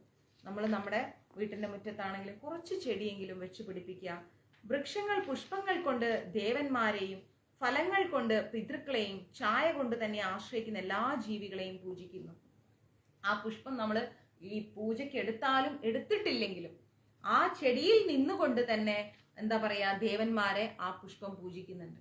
ആ പുഷ്പം ഒരു പൂവില് ഒരു ചെടിയിൽ ഒരു പുഷ്പം നിന്നാൽ അത് നമ്മൾ പറിച്ച് പൂജയ്ക്ക് വെക്കുന്നോ വെക്കുന്നില്ലേ എന്നുള്ളത് അവിടെ ഒരു കൺസേൺ അല്ല. പക്ഷെ ആ പുഷ്പം അവിടെ വിടർന്നു കഴിഞ്ഞാൽ അത് മുകളിലേക്ക് നോക്കി ദേവനെ പൂജിക്കുന്നുണ്ട്. ഇനി ആ ഒരു ചെടിയിൽ എന്തെങ്കിലും തരത്തിലുള്ള ഒരു ഫലം ഉണ്ടാവുകയാണെങ്കിൽ ആ ഫലം പിതൃക്കളെ പൂജിക്കുന്നുണ്ട്. പിന്നെയോ എല്ലാ ജീവജാലങ്ങളെയും ആ ചെടി പൂജിക്കുന്നുണ്ട്, കാറ്റടിച്ചും ഓക്സിജൻ കൊടുത്തും. എത്ര മനോഹരമായ കാര്യമാണ് ഇതൊക്കെ. നമുക്ക് അറിയുന്ന കാര്യമായിരുന്നു. നമ്മുടെ വീട്ടിന്റെ മുറ്റത്ത് ഒരു ചെടിയെങ്കിലും നമ്മൾ വളർത്താം. തൃപ്തിപ്പെടുത്തുന്ന ശ്രേയസ് വേണമെന്ന് ആഗ്രഹിക്കുന്നവർ തടാക തീരങ്ങളിൽ വൃക്ഷങ്ങൾ നടേണ്ടതാണ്. നമ്മൾക്ക് നമ്മുടെ ജീവിതം തൃപ്തിയായിരിക്കണം, നമ്മുടെ കുലം തൃപ്തിയായിരിക്കണമെങ്കിൽ നമ്മളെ കൈകൊണ്ട് ഒരു കുഞ്ഞു ചെടിയെങ്കിലും ഒരു തടാക തീരത്ത് അല്ലെങ്കിൽ ഒരു അമ്പലമുറ്റത്ത് എവിടെങ്കിലും നട്ടോളും. ഒന്നും നശിപ്പിച്ച് കളയരുത്. നമ്മളിപ്പോൾ കാണുന്നില്ലേ, ഫുൾ സിറ്റിയായി മാറി. എന്നിട്ട് കംപ്ലീറ്റ് മോള്, ഫ്ലാറ്റ്, അത് ഇത് അങ്ങനെ ഇങ്ങനെ എന്തെല്ലാം പ്രയാസങ്ങളാണ്. അതേസമയം പഴയ കാലം ആലോചിച്ച് നോക്കൂ. ഇന്നൊക്കെ എന്താ പറയാ, നമ്മൾക്ക് ഈ ഒരു വീട്ടില് 2 or 3 പേര്, ആ 3 പേരും മൊബൈലില്. അതേസമയം പണ്ട് ഞങ്ങളൊക്കെ കുഞ്ഞായിരിക്കുന്ന സമയത്ത് തറവാട്ടില് ഒരു 7 മുതൽ 7:30 വരെ കറണ്ട് പോകും, അല്ലെങ്കിൽ 7:30 മുതൽ 8 വരെ ഒരു പവർ കട്ട് ഉണ്ട്. ആ പവർ കട്ട് ആസ്വദിച്ചിരുന്നൊരു കുട്ടിക്കാലം ഉണ്ടായിരുന്നു എനിക്കൊക്കെ. സീരിയസ്ലി ഒരു കുഞ്ഞു വിളക്ക്, ഒരു മണ്ണെണ്ണ വിളക്കിന്റെ ഗ്ലാസ് വൈകുന്നേരം അതിൽ തുടച്ചു വെക്കും.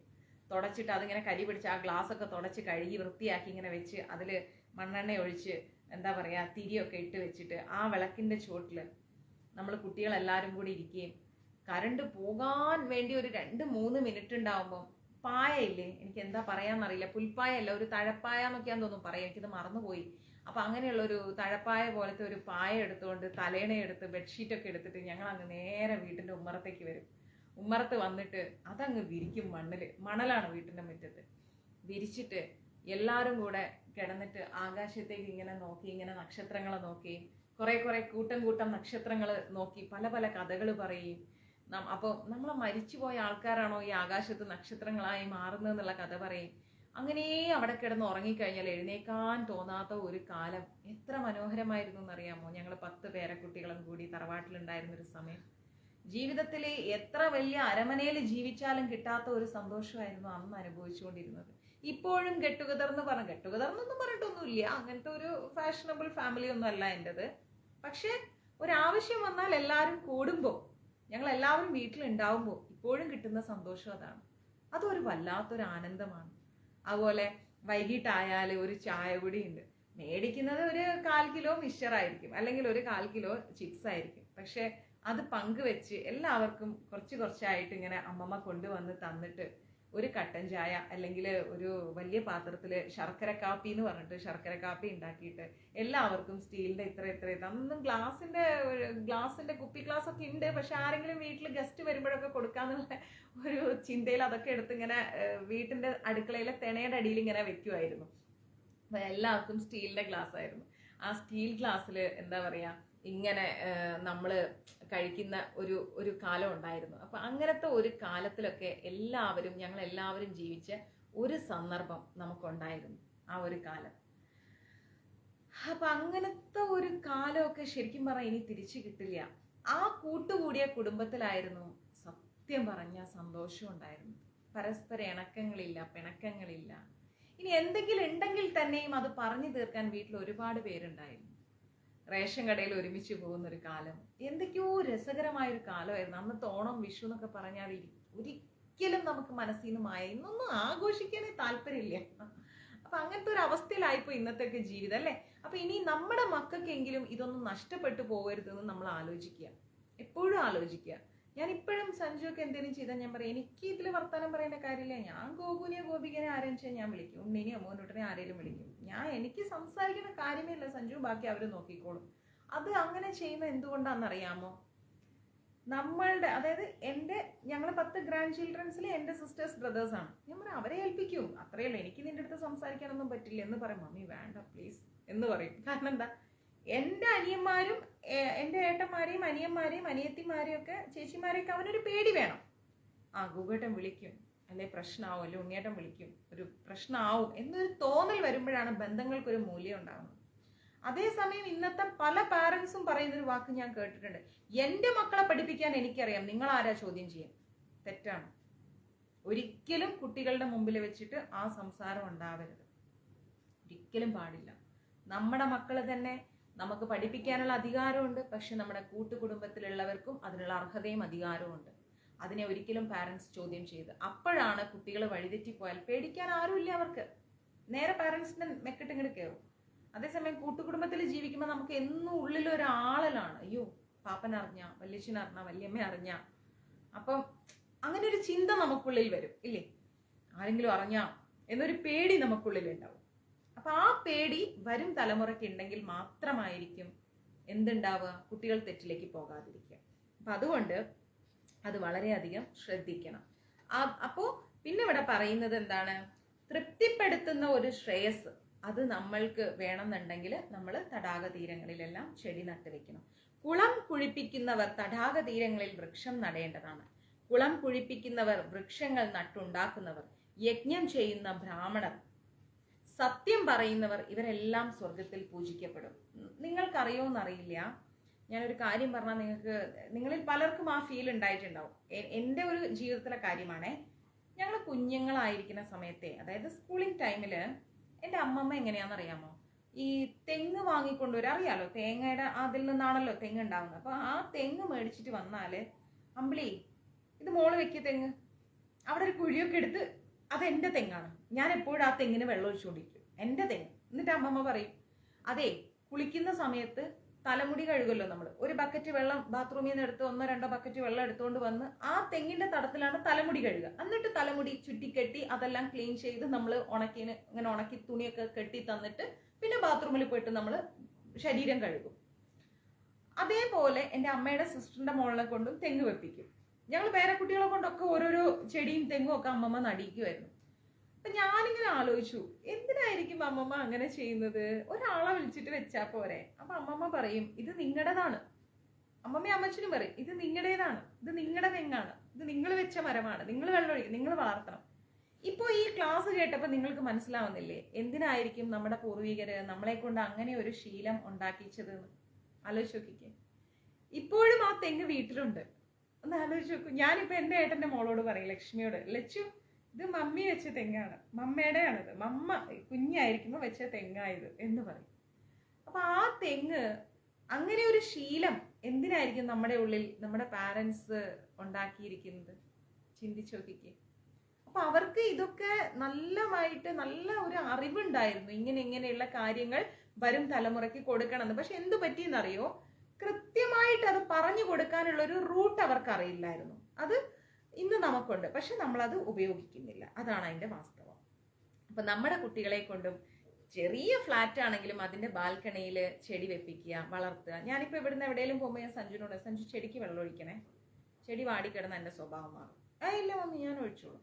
ഞാൻ വീഡിയോ കോൾ വിളിച്ച് നോക്കും ചെടിയെല്ലാം വെള്ളം ഒഴിച്ചിട്ടുണ്ടോ, ഇല വാടിക്കിടക്കുകയാണോ. അപ്പൊ അവർക്ക് മനസ്സിലാവണം അതിന് നമ്മൾ കൊടുക്കുന്ന ഇമ്പോർട്ടൻസ് എന്താണ് എന്നുള്ളത്. ഇവിടെ നമ്മുടെ സൈഡിൽ ഞാൻ ഒരുപാട് ചെടി വെച്ചിട്ടുണ്ട്. അപ്പോൾ അതിന് ഇമ്പോർട്ടൻസ് മനസ്സിലാവുമ്പോഴാണ് അവർക്ക് അതിന്റെ മൂല്യം മനസ്സിലാവുമ്പോഴാണ് അവരിൽ പല പല മാറ്റങ്ങൾ സംഭവിക്കുന്നത്. അപ്പൊ നമ്മുടെ കുട്ടികളെ കൊണ്ട് നമ്മളും അത് പരിശീലിപ്പിക്കണം. അങ്ങനെ പിന്നീട് യുധിഷ്ഠിരൻ ചോദിച്ചു, പിതാമഹ, ദാനങ്ങളിൽ വെച്ചിട്ട് ഏറ്റവും ശ്രേഷ്ഠമായ ദാനം ഏതാണെന്ന്? ഏതു തരം ദാനത്തിന്റെ ഫലമാണ് നമ്മളെ അടുത്ത ജന്മത്തിലേക്ക് നയിക്കുന്നത്? നമ്മൾ എന്ത് ദാനം ചെയ്താലാണ് നമുക്ക് അടുത്ത ജന്മത്തിലേക്ക് അത് ലഭിക്കുന്നത് എന്ന് ചോദിച്ചു. ഉത്തമ ബ്രാഹ്മണന്മാരെ നമ്മൾ എങ്ങനെ തിരിച്ചറിയാം? ഇപ്പൊ ഒരു പൂണൂലിട്ടത് കൊണ്ട് ഒരു ബ്രാഹ്മണനാവില്ല, മനസ്സിലായില്ലേ? അപ്പൊ ഉത്തമനായിരിക്കുന്ന ബ്രാഹ്മണന്മാരെ നമുക്ക് എങ്ങനെ തിരിച്ചറിയാം? അപ്പൊ പിതാമഹൻ പറഞ്ഞൊരു ഉത്തരമുണ്ട്. എന്താണെന്നറിയോ? എല്ലാ ജീവികൾക്കും അഭയം നൽകുക. ഗ്രേറ്റ് അല്ലെ? എല്ലാ ജീവികൾക്കും നമ്മൾ എന്ത് ചെയ്യണം? അഭയം നൽകണം.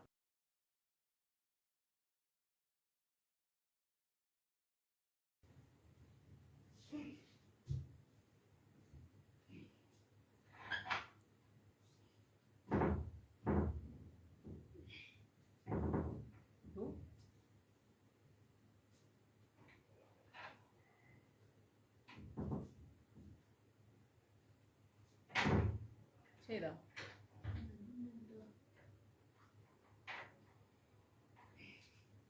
ഇനി ക്ലോസ് ചെയ്യും.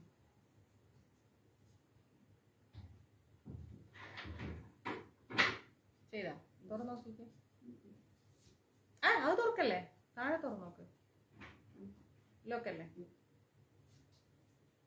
ബിന്ദമ്മ പാതി ഉറക്കം കഴിഞ്ഞു. ബിന്ദമ്മയുടെക്ക് നേരം വെൽക്കാറായി.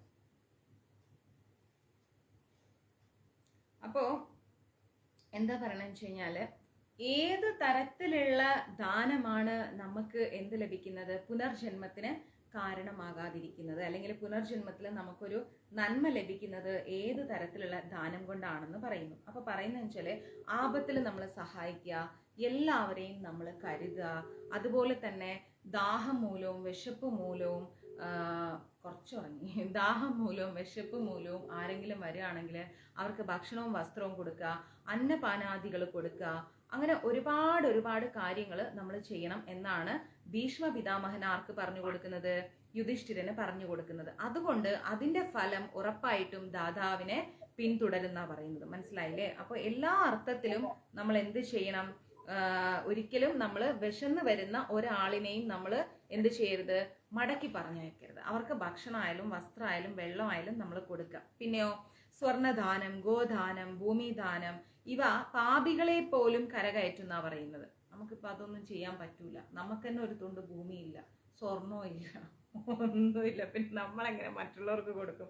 അപ്പോൾ ഈ ദാനങ്ങൾ മൂലം മനുഷ്യൻ പാപവിമുക്തനാവും. നമുക്ക് കൊടുക്കാൻ പറ്റുന്നത് നമ്മളെ കൊണ്ട് എന്ത് ചെയ്യാൻ പറ്റും? ഒരു നേരത്തെ ഭക്ഷണം, ഒരു നേരത്തെ വസ്ത്രം, അല്ലെ? ഇത്രയും നമ്മളെ കൊണ്ട് പറ്റും. അത് നമ്മൾ കൊടുക്കുന്നുണ്ട്. ഈ ലോകത്തില് ഒരുത്തന് ഏറ്റവും ഇഷ്ടപ്പെട്ടത് എന്താണോ, അവന്റെ വീട്ടിൽ ഏറ്റവും ആവശ്യമായത് എന്താണോ, അത് കണ്ടറിഞ്ഞ് കൊടുത്തു കഴിഞ്ഞാൽ ഒരിക്കലും നശിക്കാത്ത ഒരു പുണ്യം നമുക്ക് ലഭിക്കും. ഒരിക്കലും നശിക്കാത്ത ഒരു പുണ്യം ലഭിക്കും. തന്നെ ശരണം പ്രാപിക്കുന്നവൻ ഹീനമായ വൈരിയാണെങ്കിൽ പോലും അവനെ ആപത്തിൽ നിന്ന് രക്ഷിക്കുന്നവനാണ് പുരുഷ ശ്രേഷ്ഠൻ. ഇപ്പൊ നമ്മളുടെ ഒരു ശത്രു സ്ഥാനത്ത് നിൽക്കുന്ന ഒരു വ്യക്തി ആയാൽ പോലും അവര് നമ്മളെ വന്ന് ശരണം പ്രാപിച്ചു എന്ന് കരുതാം. നമ്മുടെ കാൽക്കൽ വന്ന് വീടാണ്, ക്ഷമിക്കണം, ഞാൻ അറിഞ്ഞോ അറിയാതെയോ തെറ്റ് ചെയ്തു പോയി, എന്നെ രക്ഷിക്കണം എന്ന് പറഞ്ഞു കഴിഞ്ഞാൽ ആ വ്യക്തിയോട് നമുക്ക് ക്ഷമിക്കാനുള്ള മനസ്സുണ്ടാവണം. ഒരിക്കലും വീണെടുത്തിട്ട് നമ്മൾ ചവിട്ടരുത്. മനസ്സിലായോ? ഒരിക്കലും അത് ചെയ്യാൻ പാടില്ല. അവര് അത്രയും തളർന്നിട്ടാണ് നമ്മളുടെ അടുത്തേക്ക് വരുന്നത്, അല്ലെ? അപ്പൊ നമ്മൾ അവരെ രക്ഷിക്കാൻ മനസ്സ് കാണിക്കണം. പിന്നെന്താ പറയണത്? ധർമ്മിഷ്ഠരും പുണ്യവാന്മാരും അഭ്യസ്ത വിദ്യരും വ്രതശീലന്മാരുമായിരിക്കുന്ന ദ്വിജന്മാർ, തപസ്സും സാധ്യായവും അനുഷ്ഠിക്കുന്നവർ, സ്വന്തം ഭാര്യയിലല്ലാതെ മറ്റ് സ്ത്രീകളിൽ കാംക്ഷിക്കാത്തവർ, ആധ്യാത്മിക കാര്യങ്ങളിൽ എപ്പോഴും ശ്രദ്ധിക്കുന്നവർ എന്നിങ്ങനെയുള്ളവരിൽ ചെയ്യുന്ന ദാനധർമ്മങ്ങൾ ഇഹത്തിലും പരത്തിലും നന്മ ചെയ്യുന്നവരാണ്. അങ്ങനെയൊക്കെ ജീവിക്കുന്ന വ്യക്തികളിലൂടെ ചെയ്യുന്ന ദാനധർമ്മങ്ങൾ ഇവിടെയും നമുക്ക് നന്മ നൽകും, അവിടെയും നമുക്ക് നന്മ നൽകും. കാലത്തും സന്ധ്യയ്ക്കും അഗ്നിഹോത്രം അനുഷ്ഠിക്കുന്ന ബ്രാഹ്മണർക്ക് നൽകുന്ന ദാനവും ശ്രദ്ധാപൂർവം ദക്ഷിണയോടുകൂടി ചെയ്യുന്ന മഹായജ്ഞവും ഒരുവനെ സ്വർഗത്തിലേക്ക് എത്തിക്കും. നമ്മൾ കാലത്തും സന്ധ്യയ്ക്കും അഗ്നിഹോത്രം അനുഷ്ഠിക്കുന്ന ബ്രാഹ്മണന്മാരുണ്ട്, മനസ്സിലായില്ലേ? നമ്മളിൽ പലരും അഗ്നിഹോത്രം ചെയ്യാറുണ്ട്, സാരമില്ല, അഗ്നിഹോത്രം ചെയ്യാറുണ്ട്, പലർക്കും ചെയ്യാൻ പറ്റാറില്ല. അങ്ങനെ ചെയ്യുന്നവരും ദക്ഷിണയോടുകൂടി മഹായജ്ഞം. ഇപ്പൊ നമ്മൾ എന്തെങ്കിലും ഒരു കാര്യം ചെയ്യുകയാണെങ്കിൽ ലക്ഷങ്ങളൊന്നും ദക്ഷിണ കൊടുക്കണം എന്ന് പറയുന്നില്ല. നമ്മുടെ മനസ്സിനെ എന്ത് സാധിക്കുമോ അത് 1 രൂപ നാണയമായാലും ദക്ഷിണ കൊടുത്താൽ അത് നല്ലതാണ്, മനസ്സിലായില്ലേ? ചില ആൾക്കാരുണ്ട് അമ്പലങ്ങളിൽ പോയാൽ 10 രൂപ കൊടുക്കുന്നവന് അത്രയേ ഉള്ളൂ. 50 രൂപ കൊടുത്തു കഴിഞ്ഞാൽ ഒന്ന് ചിരിക്കും, 100 രൂപ കൊടുത്തു കഴിഞ്ഞാൽ എക്സ്ട്രാ പൂവും പ്രസാദവും. ആ രീതിയിലോട്ട് മാറിയുന്നു. തെറ്റല്ലേ അത്? കാരണം ചിലപ്പം വല്ല കഷ്ടപ്പെട്ട ആരോടെങ്കിലും കടം മേടിച്ചിട്ടായിരിക്കും വല്ല പ്രയാസങ്ങളിൽ രക്ഷപ്പെടാൻ ആ അമ്പലത്തിൽ ഒരു വഴിപാട് ചെയ്യാം. ദക്ഷിണ കൊടുക്കാൻ ഒരു 10 രൂപ ആ പാവത്തിന്റെ കയ്യിൽ ഉണ്ടാവില്ല. അവരോടൊരിക്കലും അവഗണന കാണിക്കരുത്. ദക്ഷിണ പ്രതീക്ഷിച്ചുകൊണ്ട് എന്ത് ചെയ്യരുത്? ഒരു കർമ്മവും ചെയ്യരുത്. ദക്ഷിണ കൊടുക്കാതെ ഒരു കർമ്മവും സ്വീകരിക്കരുത്. സാധിക്കുന്നത് കൊടുക്കുക. എന്തെങ്കിലും 1 രൂപയെങ്കിൽ 1 രൂപ. ഇനി ഒട്ടും പറ്റാത്ത അവസ്ഥയിൽ കൊടുക്കാതിരിക്കുക. എന്തിനപ്പം അത്രയും പൂജയ്ക്ക് പൈസ കൊടുക്കണ്ട എന്ന് കരുതിയിട്ട് പേഴ്സിൽ പൈസ അടക്കി വെച്ചിട്ട് തിരിഞ്ഞു പോകരുത്. 1 രൂപയെങ്കിലും കൊടുക്കുക. അത്രയെങ്കിലും മിനിമം ചെയ്യുക. സാധിക്കുന്നവർ. സാധിക്കാത്തവർ എന്ത് ചെയ്യുക? ഭഗവാനെ സാധിക്കുന്ന കാലത്ത് ഞാൻ ചെയ്യും, അത് മര്യാദ. ആ രീതിയിൽ നമ്മൾ ജീവിച്ചു പോവുക. കൂടുതൽ തരുന്നവന് കൂടുതൽ പരിഗണനയും കുറച്ച് തരുന്നവന് കുറഞ്ഞ പരിഗണനയും ആരും ചെയ്യരുത്. ഒരു ക്ഷേത്രത്തിലെ പൂജാരിമാരും ചെയ്യരുത്. തെറ്റാണ്, ചെയ്യാൻ പാടില്ല. അത് മഞ്ജരീസിന്റെ പേജിലൂടെ ഞാൻ റിക്വസ്റ്റ് ചെയ്യാണ്, ക്ഷമിക്കണം. ഒരിക്കലും ഒരു ദക്ഷിണയുടെ പേരിൽ ഒരു വ്യക്തികളെയും വേർതിരിച്ച് കാണരുത്. എല്ലാവരും ക്ഷേത്രത്തിന്റെ നടയിലേക്ക് എത്തുന്നത് അത്രയും നെഞ്ചു തകർന്നിട്ടായിരിക്കും. വല്ലാത്തൊരവസ്ഥയിലായിരിക്കും വരുന്ന ഓരോ ഭക്തനും വരുന്നത്. കഴുത്തിൽ കിടക്കുന്ന വലിയ മാല കാണുമ്പോൾ അയ്യോ ഇത്രയും സ്വർണ്ണമുണ്ട്, ചിലപ്പോൾ അത് സ്വർണം പോലും ആയിരിക്കില്ല. അപ്പൊ അതുകൊണ്ട് ഒരു ഭക്തരെയും വേർതിരിച്ച് കാണാതിരിക്കുക. ഭക്തർക്ക് ഒരു തുല്യ പരിഗണന കൊടുക്കുക. ദക്ഷിണ കൂടുതൽ തരുന്നവന് കൂടുതൽ പ്രസാദവും കൂടുതൽ സ്ഥാനവും, കുറച്ച് ദക്ഷിണ തരുന്നവന് തള്ളി മാറ്റുന്ന ഏർപ്പാടും ഒന്ന് ഒഴിവാക്കുക. ഇത് വലിയ റിക്വസ്റ്റ് ആണ്, വേറൊന്നുമല്ല. കാരണം നമ്മളും എല്ലാവരും തുല്യരാണ്. നമ്മൾ ഈശ്വരനെ കാണാൻ വരുന്നവരാണ്. നമ്മുടെ കയ്യിൽ എന്തുണ്ടോ അത് മാത്രമേ നമുക്ക് തരാൻ സാധിക്കൂ. ഒന്നുമില്ലാത്തൊരവസ്ഥയിലാണ് നമ്മൾ ആ നടകേറി വരുന്നത്. അത് ഏത് ക്ഷേത്രമായാലും അല്ലെ. ആയിരക്കണക്കിന് വേദനകളും കഷ്ടപ്പാടുകളും പ്രയാസങ്ങളും ആരോടും പറയാൻ പറ്റാത്ത ദുരിതങ്ങളും മനസ്സിൽ വെച്ചുകൊണ്ടാണ് നമ്മളെ പോലെയുള്ള ഭക്തരെല്ലാം ക്ഷേത്രനട കയറി വരുന്നത്. ഒരു സ്റ്റൈലിഷ് ലൈഫ് കാണിക്കാൻ വേണ്ടിയല്ല നമ്മൾ ക്ഷേത്രത്തിൽ വരുന്നത്. അപ്പോൾ ഒരു അവഗണന ഭക്തർക്ക് ആർക്കും ഉണ്ടാക്കാതിരിക്കുക. എല്ലാ ക്ഷേത്രങ്ങളോടും കൂടിയുള്ള റിക്വസ്റ്റ് ആണ് കേട്ടോ. അങ്ങനെ ആരും കാണിച്ചു എന്നല്ല പറയുന്നത്. ആരുടെയും ഉള്ളിൽ അങ്ങനെ തോന്നാതിരിക്കട്ടെ, അത്രേ ഉള്ളൂ. ക്ഷത്രശക്തി എപ്പോഴും ബ്രഹ്മ തേജസ്സിന് കീഴടങ്ങി കഴിയണം. അല്ലയോ യുധിഷ്ഠിര, നീയൊരു ക്ഷത്രിയനാണ്. നിനക്കുള്ള ശക്തിയും ഐശ്വര്യവും തേജസ്സുമെല്ലാം ബ്രാഹ്മണർക്ക് നൽകാതെ സ്വയം അനുഭവിക്കാൻ വിചാരിക്കരുത്. നമുക്ക് എന്ത് ഐശ്വര്യവും ശ്രേയസ്സും ശ്രേഷ്ഠതയുണ്ടായാലും അത് കുറച്ചെങ്കിലും ബ്രാഹ്മൺസിനും കൂടി കൊടുക്കുക. സ്വയം എല്ലാം എനിക്ക് എല്ലാം എനിക്ക് എല്ലാം എനിക്ക് എന്ന തോന്നലില്ലാതിരിക്കട്ടെ. നമ്മൾക്ക് എന്തുണ്ടെങ്കിലും അതിൻ്റെ ഒരു പങ്ക്, ഉള്ളതിലൊരു പങ്ക്, 10 മണി ചോറാണ് നമ്മുടെ കയ്യിലുള്ളതെങ്കിൽ അതിൽ ഒരു 2 വറ്റെങ്കിലും ചോറെങ്കിലും എടുത്തിട്ട് ഒരു കുഞ്ഞു ഉറുമ്പിനെങ്കിലും കൊടുക്കുക. അങ്ങനെയെങ്കിലും കൊടുത്തിട്ട് നമ്മൾ എന്ത് ചെയ്യുക? ദാനധർമ്മങ്ങളിൽ എപ്പോഴും നമ്മുടെ ഒരു പങ്ക് ഉറപ്പിക്കുക. ബ്രാഹ്മണന്റെ മുമ്പിൽ എപ്പോഴും ശിരസ് കുനിക്കണം. സ്ത്രീകൾക്ക് പരമമായിരിക്കുന്ന ധർമ്മം ഭർതൃ ശുശ്രൂഷയായതുപോലെ ക്ഷത്രിയരുടെ ധർമ്മം ബ്രാഹ്മണരെ ശുശ്രൂഷിക്കുന്നതാണ്. ബ്രാഹ്മണർ കത്തുന്ന അഗ്നി പോലെയാണ്. വേണ്ടതുപോലെ ഉപയോഗപ്പെടുത്തിയാൽ വളരെ ഗുണം ചെയ്യും, ഇല്ലെങ്കിലോ സർവനാശം ഫലം. ഒരു യഥാർത്ഥ ബ്രാഹ്മണനെ കുറിച്ചാണ് പറയുന്നത്. ബ്രാഹ്മണർ എല്ലാവരിലും ഉയർന്നവരാണ്. മൃദുക്കളും സത്യശീലരും ധർമ്മപാലകന്മാരുമാണ് ബ്രാഹ്മണന്മാർ. അവരൊരിക്കലും വയലന്റ് ആവില്ല. ഒരു നല്ല ബ്രാഹ്മണൻ എന്ന് പറഞ്ഞാൽ അവരെപ്പോഴും വയലൻസ് ഇല്ലാത്തവരാണ്. അവർക്ക് ആരെക്കുറിച്ചും പരാതിയില്ല, ആരെക്കുറിച്ചും അവരൊന്നും സംസാരിക്കില്ല, ആരെക്കുറിച്ചും അവർക്ക് ഒരു പരാതിയില്ല. ഏത് അങ്ങേ അറ്റം എത്തിയാലും അവർ നിശബ്ദമായിട്ട് തുടരും. അവരെ എപ്പോഴും ശുശ്രൂഷ കൊണ്ടോ സന്തോഷിപ്പിക്കണം. അവരെ എപ്പോഴും ബഹുമാനിക്കാൻ പഠിക്കണം.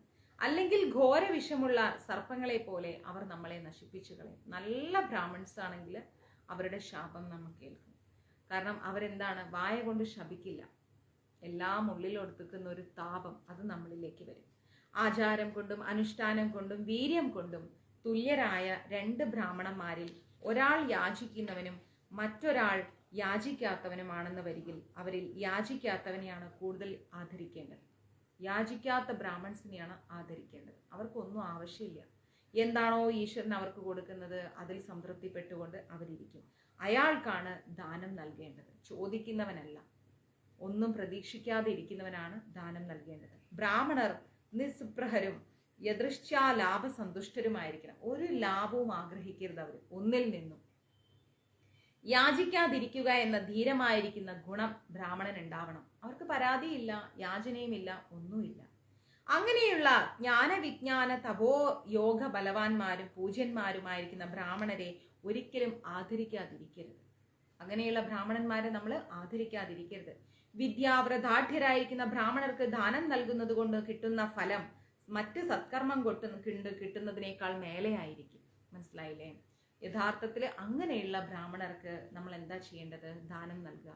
ചില ക്ഷേത്രങ്ങളിൽ പോയാൽ കാണാറില്ലേ, നിശബ്ദമായി അവരുടെ ക്ഷേത്രങ്ങളിലെ കാര്യവും ചെയ്ത് അവരൊരു ഭാഗത്ത് നിന്ന് ഇരിക്കും. അവർക്കൊന്നും ചോദിക്കാനുമില്ല, പറയാനുമില്ല, അവർക്കൊരു പരാതിയില്ല. പട്ടിണിയാണെങ്കിലും മിണ്ടാതെ ഇരിക്കും. അങ്ങനെയുള്ളവരെ കണ്ടെത്തി അവർക്ക് വേണ്ടത് ചെയ്തു കൊടുത്താൽ അതൊരു നല്ല അനുഗ്രഹമായിട്ടാണ് പറയുന്നത്. ബ്രഹ്മചാരികളായിരിക്കുന്ന ബ്രാഹ്മണർ ആരുടെ ഗൃഹത്തിൽ നിന്നാണോ പ്രഭാതത്തിൽ തൃപ്തിയാവോളം ഭക്ഷണം കഴിക്കുന്നത് ആ ഗൃഹത്തിൽ 3 ത്രേതാഗ്നികളും പ്രീതരാകുന്ന പറയുന്നത്.